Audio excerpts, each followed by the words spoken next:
दोस्तों, कल एक घटना घटा है। भारतीय जनता पार्टी के पूर्व कृषि मंत्री श्री सत्यानंद झा बाटुल कल वो किसी शादी के कार्यक्रम में मिहिजाम या चित्तरंजन कहीं गए थे, वहां से लौट रहे थे। तो उनके लौटते समय उनकी गाड़ी को एक बोलेरो गाड़ी के द्वारा रास्ता अवरोध किया गया, उनके गाड़ी का पीछा किया गया और संभवतः कुछ शरारती तत्वों द्वारा, या ये कह सकते हैं कि कुछ माफिया हो या अन्य कोई भी हो सकता है, उनके द्वारा भारतीय जनता पार्टी के पूर्व कृषि मंत्री सत्यानंद झा को आघात पहुंचाने का प्रयास किया गया था।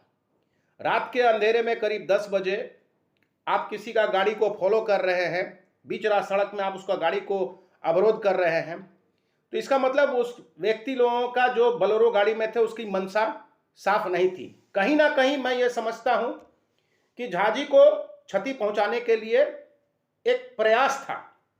उनके पास में आज 45 दिन से उनके पास में सुरक्षाकर्मी नहीं है। अब सुरक्षाकर्मी क्यों विड्रॉ किया गया है ये तो सरकार ही बता सकता है, ये उनका मैटर है। दोस्तों, अभी का जो परिस्थिति है, मैं नाला विधानसभा क्षेत्र का ही नहीं पूरे झारखंड की परिस्थिति के बारे में बता रहा हूं कि यहां पे विरोधी पक्ष का जो भी नेता होता है वो अपने आप को सुरक्षित महसूस नहीं कर रहा है।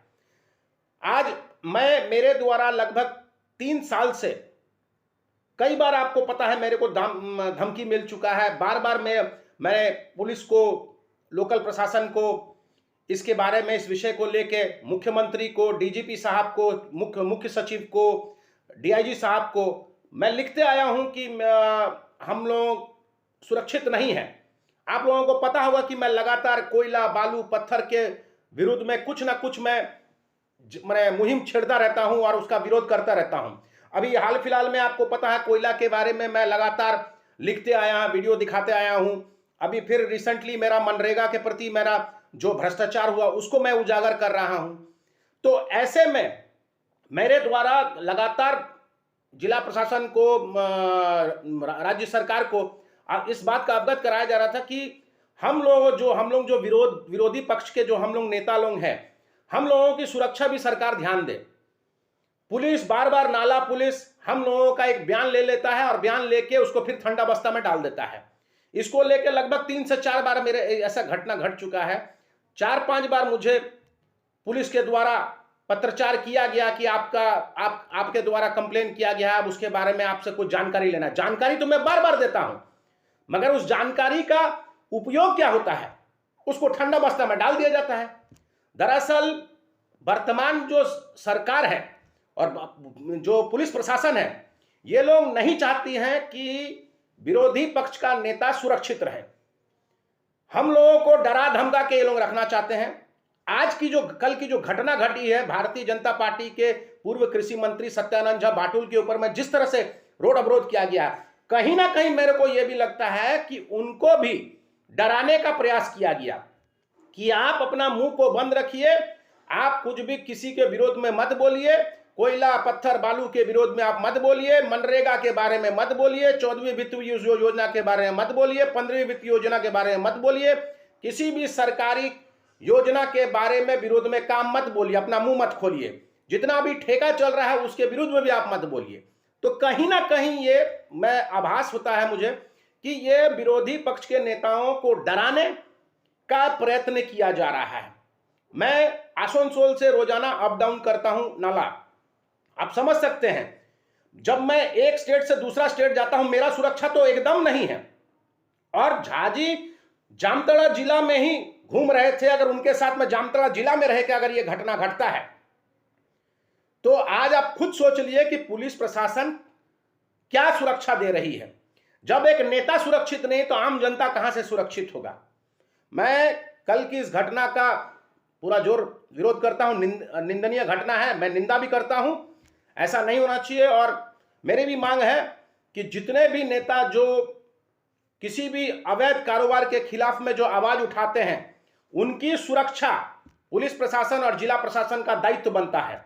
हम लोग जैसे नेताओं का सुरक्षा ये पुलिस का प्राथमिकता होना चाहिए कि हम लोगों को सुरक्षा मुहैया कराए। ताकि हम लोग जनता का ज्वलनशील मुद्दा को हम लोग बीच बीच में उठाते रहें और विरोधी पक्ष के होने के कारण हम लोगों की भी सुरक्षा में किसी प्रकार का ढील नहीं बरता जाए, इसकी भी सुनिश्चित जिला प्रशासन और राज्य सरकार करे।